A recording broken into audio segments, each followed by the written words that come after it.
Good afternoon मित्रों। आज हमने आपके लिए एक नया टॉपिक लाया है। आज हम पढ़ेंगे parallel circuit in capacitor. Capacitor का समानांतर संयोजन। तो कैपेसिटर का समानांतर जो संयोजन है इस डायग्राम में हमने बनाया है। तो सबसे पहले हम क्या करेंगे, इसकी जो है इस डायग्राम की सहायता से जो है तुल्य जो है धारिता का मान क्या करेंगे, ज्ञात करेंगे। तो समानांतर संयोजन क्या होता है? तो समानांतर संयोजन में जो है प्रत्येक कैपेसिटर का जो पहला जो सिरा है, प्रत्येक कैपेसिटर का पहला सिरा और दूसरा सिरा एक साथ में क्या होता है, कनेक्ट होता है। ऐसे संयोजन को हम क्या बोलेंगे, पैरेलल संयोजन कहेंगे या जो है समानांतर संयोजन कहेंगे। ठीक है। इस संयोजन में यानी पैरेलल संयोजन में आपको याद रखना है कि जो कैपेसिटर जो रहेगा वो इनडायरेक्ट नहीं जुड़ा रहेगा। कैसा रहेगा? वो डायरेक्ट जुड़ा रहेगा, यानी सीधा जुड़ा रहेगा। ओके। इस जो है सर्किट में जो है आपको विशेष जो है बात याद रखनी है कि इस सर्किट में जो है या इस जो है ऑपरेशन में जो है वोल्टेज क्या होता है, समान होता है, और धारा क्या होगी, इसमें अलग अलग होगी। ठीक है। और प्रत्येक जो कैपेसिटर है, प्रत्येक कैपेसिटर दिख रहा है आपको C1 C2 और C1 C2 C3। तो प्रत्येक जो कैपेसिटर है, तो प्रत्येक कैपेसिटर में उत्पन्न होने वाला जो आवेश है जिसको हमने Q से जो है रिप्रेजेंट किया है, उसका मान क्या रहेगा, अलग अलग रहेगा। उसी की सहायता से जो है हम जो है तुल्य धारिता का मान क्या करेंगे, ज्ञात करेंगे। ओके मित्रों, तो हम देखते हैं। तो क्या होता है QT बराबर क्या होता है, Q1 plus Q2 plus Q3। Okay. इसी की सहायता से जो है हम इसकी टोटल क्या करेंगे, धारिता का मान क्या करेंगे, ज्ञात करेंगे। तो इसकी जो है पिछली क्लास में हमने आपको जो है कैपेसिटर का सिद्धांत समझाया था, तो वही फार्मूला का जो है यहाँ पर क्या करेंगे, हम प्रयोग करेंगे। तो C बराबर क्या होता है, Q/V। तो हमको जो है यहाँ पे Q का मान ज्ञात करना है, तो Q बराबर क्या हो जाएगा, C/V। Q यहाँ पर आवेश है और आवेश का मात्रक क्या होता है, यहाँ पे कूलाम होता है। C क्या है, यहाँ पर कैपेसिटर है और कैपेसिटर का मात्रक क्या होता है, फेरड। और V क्या है, यहाँ पर विभव है, इसका मात्रक क्या होता है, वोल्ट। ओके। QT, तो QT का वैल्यू यहाँ पे पुट करेंगे तो क्या हो जाएगा, ये टोटल जो है आवेश है, टोटल आवेश। तो यहाँ पे क्या होगा, CT इंटू क्या हो जाएगा यहाँ पर V। Q1 तो ये वाला जो सर्किट है Q1 है, तो Q1 की यहाँ पे क्या हो जाएगा, Q बराबर क्या होता है, C इंटू क्या हो जाएगा, V। तो पहला कैपेसिटर और पहले कैपेसिटर के सिरों पर उत्पन्न होने वाला विभवांतर क्या हो जाएगा, V हो जाएगा। तो ये क्या हो जाएगा, C1 इंटू क्या हो जाएगा, V plus C2 into V plus क्या हो जाएगा, C3 इंटू V। ओके। अब CT इंटू V बराबर यहाँ पर V यहाँ पे विभव क्या है, यहाँ पे समान है, तो V को ये क्या ले लेंगे, यहाँ पे कॉमन ले लेंगे, तो क्या बच जाएगा, C1 plus C2 plus C3। ये V से V क्या हो जाएगा, यहाँ पे कैंसिल हो जाएगा। तो CT यानी टोटल धारिता बराबर क्या निकल जाएगा, फार्मूला टोटल धारिता बराबर होगा C1 plus C2 plus C3। ये हमारा क्या बन गया, इक्वेशन तैयार हो गया। तो इस इक्वेशन की सहायता से हम यह कह सकते हैं कि समानांतर ऑपरेशन में जो है टोटल धारिता का मान क्या हो जाता है, इंक्रीज हो जाता है। ओके मित्रों, अब जो है इसी से जो है कुछ हम जो है उदाहरण के माध्यम से जो है इस सर्किट को समझते हैं।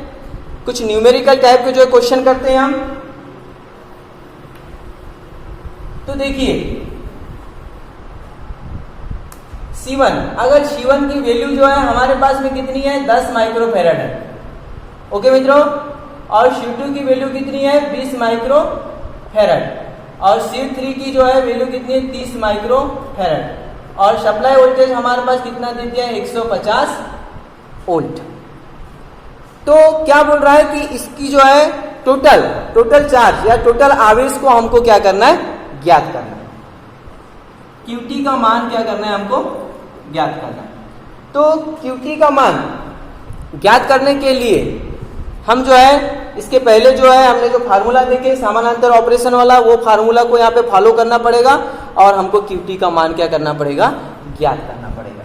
तो टोटल जो है QT बराबर क्या हो जाएगा, यहाँ पर पहली कैपेसिटर की धारिता C1 into V plus second की प्लस थर्ड। ठीक है, ये फार्मूला जो है का प्रयोग करके जो है हम क्या कर सकते हैं, टोटल जो है आवेश का मान क्या कर सकते हैं, हम ज्ञात कर सकते हैं। ठीक है, C1 कितना दिया है हमारे पास 10 माइक्रोफेरेड, सप्लाई वोल्टेज कितना है 150 प्लस C2 की वैल्यू कितनी दिया है 20 microfarad, voltage supply voltage 150 plus C3 की वैल्यू 30 और सप्लाई वोल्टेज कितना दे 150। ठीक है, इनका मान ज्ञात कर लेते हैं। ये कितना हो जाएगा 1500, ये कितना हो जाएगा 3000 और ये कितना होगा 45। टोटल जो आवेश है कितना निकल जाएगा हमारे पास, तो 9000 क्या हो जाएगा कूलाम, और आवेश की जो यूनिट क्या होती है कूलाम होती है। ओके मित्रों, तो इस सूत्र के माध्यम से जो है हम टोटल आवेश क्या कर सकते हैं, ज्ञात कर सकते हैं। अब जो है ये हमने जो है पैरेलल ऑपरेशन देख लिए। अब जो है हम जो है कैपेसिटर, टाइप्स ऑफ कैपेसिटर देखते हैं कि कैपेसिटर जो है कितने प्रकार के होते हैं और इनका प्रयोग जो है हमारे दैनिक जीवन में क्या क्या है। ठीक है, तो टाइप्स ऑफ कैपेसिटर, सेकेंड जो टॉपिक है हमारा क्या है, टाइप्स ऑफ कैपेसिटर। तो कैपेसिटर जो है 3 भागों में इसको क्या किया है, 3 भागों में वर्गीकृत किया गया है या 3 भागों में बांटा गया है। तो पहला जो भाग है फिक्स टाइप कैपेसिटर, पहला क्या होता है फिक्स, दूसरा जो होता है एडजस्टेबल, क्या होता है एडजस्टेबल, और जो थर्ड जो होता है वो होता है वेरिएबल। ठीक है, इसको स्थिर टाइप का जो है कैपेसिटर कहते हैं, इसको समायोजित, ओके, इसको हम क्या बोलते हैं समायोजित टाइप का, और जो थर्ड जो रहेगा ये परिवर्तित टाइप का।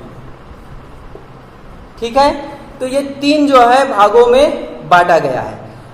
तो सबसे पहले हम देखते हैं स्थिर टाइप का।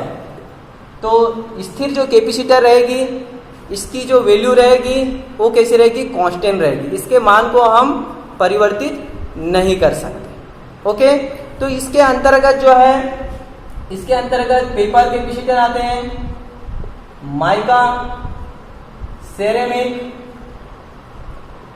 ओके,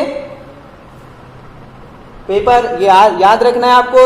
ये जो है कई बार क्वेश्चन पूछा गया है कि पेपर कैपेसिटर किस टाइप का कैपेसिटर है, वेरिएबल कैपेसिटर है या एडजस्टेबल कैपेसिटर है या फिक्स है।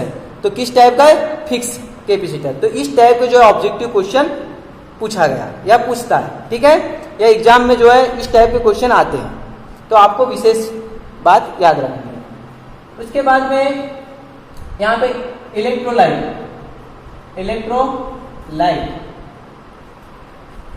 Oil, dielectric,